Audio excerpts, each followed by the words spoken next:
No, we're taping. We're going to run this back. I saw the Volkswagen Park during the Go Positive Festival, so I knew you were back. Welcome back. We got a couple of tickets for the peace sign. The The Kingston Pop Museum on Broadway in Kingston, 672 Broadway, Friday and Saturday. So today and tomorrow, music, art, and fashion. What is going on this weekend? the biggest artistic, musical, fashion event to hit the upstate area since the late 60s, I would say. Since the Woodstock Since Festival. since the Woodstock. Those friends of mine, going back to 68. So Antonio and I are best friends way from 67. Andy around 68 when he was with Velvet Underground. And then Billy Coyne and I are personal friends working with many of his bands like Kiss, Billy Yeah, Coyne, etc. we know Bill from, was it Casablanca Records? Bill, Something like that? Kiss was with Casablanca, but you know, Neil Bogart and Billy Coyne were kind of close to each other, just like most of the gays during those years. So what is represented by Bill O'Coin? Billy Coyne, I have, as you know, all his furniture, everything that Bill owned. What do you mean, as I know? I don't know this. Oh, those are amazing to look at, including the 77 World Tour of Kiss, typewritten.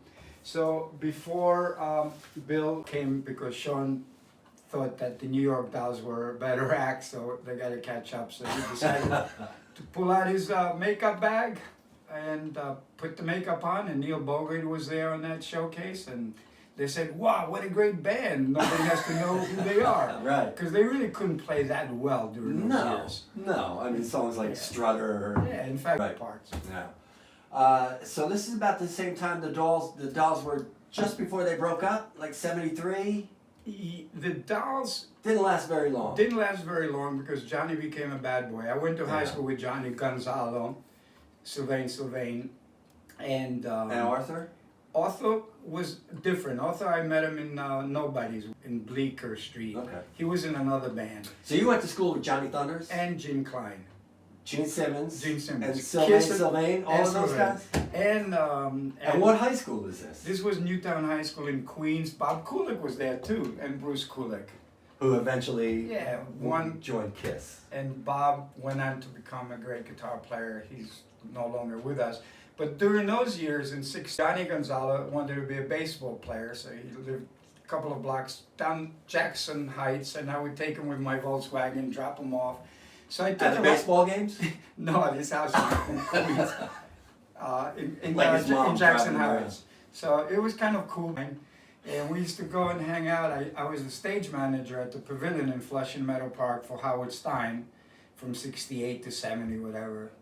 And so, you know, bands like Led Zeppelin got Just the first biggest bands in the world. biggest bands in the world that Were we playing put up there. on stage, including your favorite Iggy Pop. Iggy, yeah? That's another story. But I remember one night Johnny came to the Led Zeppelin show in 6 to 9. We were at Dub at that time.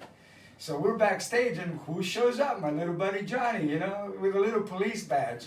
And then at the end, he says, hey, I got the station wagon in the back. Like, I said, why? He goes, well, Jimmy's Marshall amplifiers, you know, maybe they can come in my direction. I go, you gotta be fucking kidding me.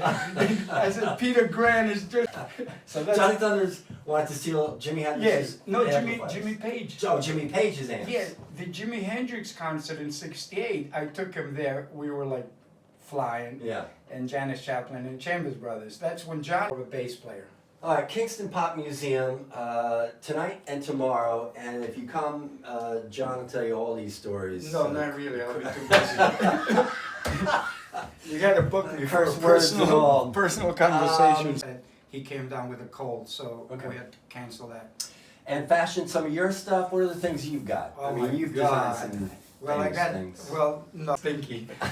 But I'm gonna go back, way back to like 68, where I have Johnny Thunder's first red leather jacket that, it's a tailcoat that I have, which I preserved since 69, but he never got it because they called me a faggot.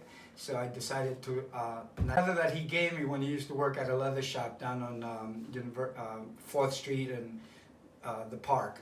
And then I have Rod Stewart's original yellow jacket and pants when he was with Faces. Oh, wow. And then I have... Are they real small? Well, they kind of. They are, right? You know, I then would wear them sometimes too and go on stage as Rod Stewart.